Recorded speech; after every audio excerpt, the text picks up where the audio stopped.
Alors vous pouvez créer votre route de plusieurs manières, soit vous en créez une imaginaire en vous servant des deux premières icônes, soit un circuit, soit une route ouverte, soit vous pouvez importer des données, des coordonnées GPS, soit au format CSV, ce qui est souvent au format CSV issu de GPS traditionnel, soit vous utilisez Google Earth pour réaliser un tracé KML.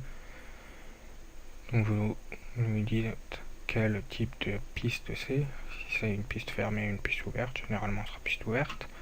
En dessous vous avez le sampling, l'échantillonnage pour lui demander soit de prendre tous les points de votre route, soit de fusionner avec un taux d'échantillonnage. Puis vous cliquez sur import et vous allez sélectionner votre tracé KML. Soit vous pouvez également rajouter ou créer route avec la première icône.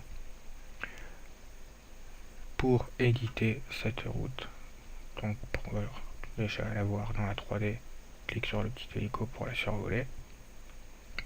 Bouton droit de la souris pour faire pivoter la vue. Si je me place mon curseur sur la route, donc je maintiens Shift appuyé et que j'appuie sur le bouton droit de la souris, je me déplace par rapport à ce centre.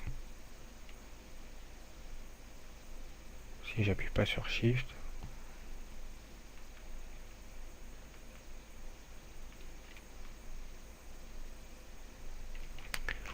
donc pour commencer, il faut faire la route, l'éditer avec l'icône Move Node and Control Point qui vous permet de déplacer le node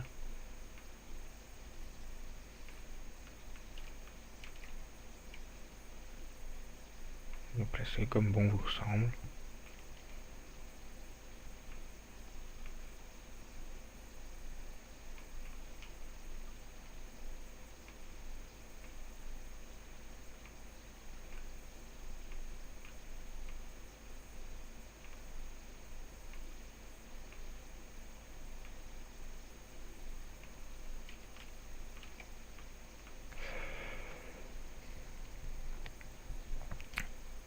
Vous pouvez rajouter des points de contrôle sur votre route en appuyant sur la touche contrôle. Ça ne marche que dans ces trois vues là, ça ne marche pas dans la vue 3D. Vous pouvez sélectionner un morceau de route, enfin un morceau entre deux points de contrôle en cliquant avec le bouton gauche de la souris. Donc cliquez avec le bouton droit et coupez la zone sélectionnée, soit en 2, soit en 3, soit en un nombre que vous définissez. Par exemple, si je coupe ici en 2, je rajoute un point.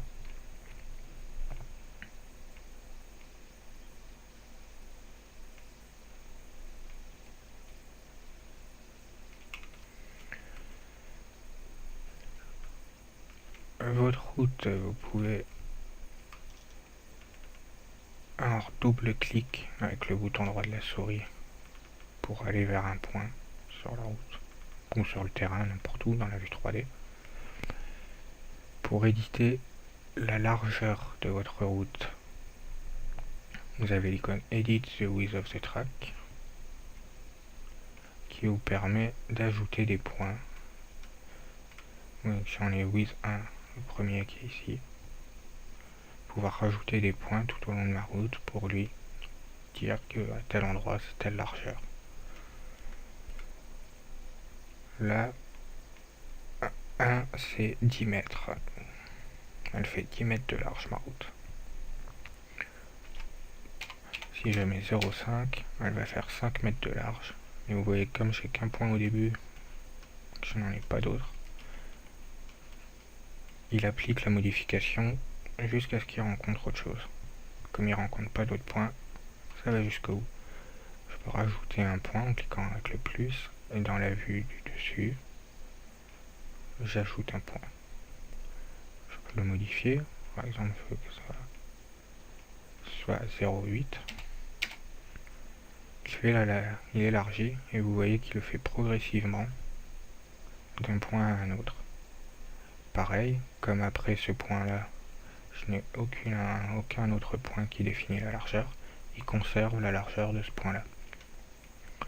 Par exemple, si je veux que ce virage-là soit plus étroit, je vais définir un point en entrée pour qu'il conserve la largeur d'entrée, un point en sortie, comme ça ce point conserve la largeur qu'il avait d'origine, et je rajoute un point au milieu, et c'est le point du milieu auquel je vais donner une largeur plus étroite, par exemple, je sais pas, 3 mètres, et il va réduire au milieu. Toujours progressivement. Si je veux que ce rétrécissement soit plus au début que moins à la fin, je peux déplacer la position d'un point. Si je veux qu'il soit moins progressif, je peux rapprocher l'autre point.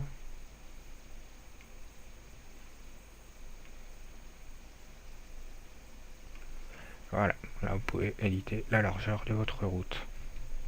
Ensuite, vous pouvez éditer les surfaces de votre route, sa forme,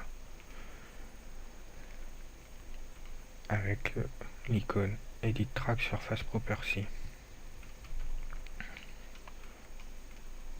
Alors, vous avez en haut une surface,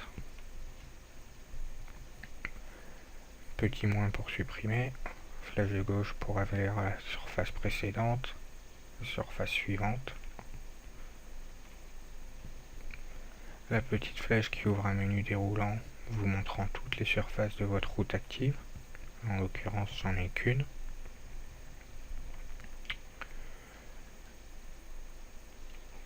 Et en dessous, vous avez panel length, donc la longueur des panneaux en mètres.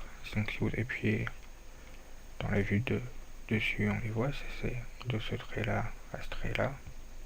C'est ça c'est un panneau, ou un polygone, qui fait donc 5 mètres. J'appuie sur la touche W pour le voir dans la vue 3D.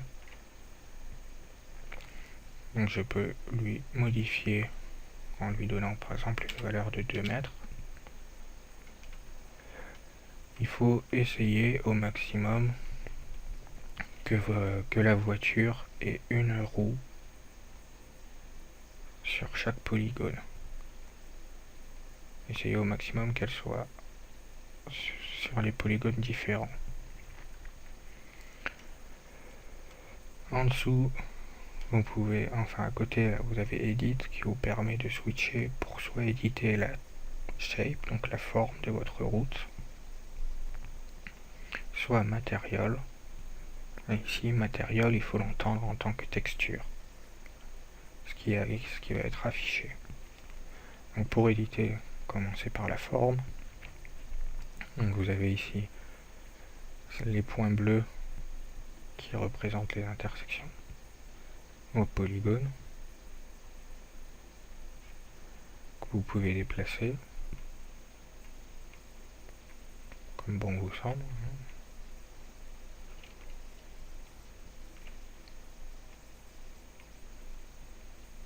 Vous pouvez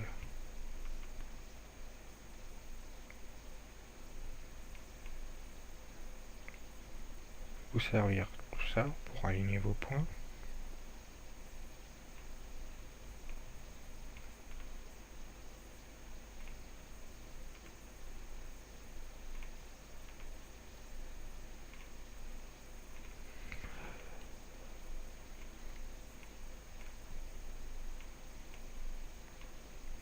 Vous pouvez rajouter des polygones en maintenant la touche contrôle et en cliquant. Ça permet de rajouter et de pouvoir mieux contrôler la forme.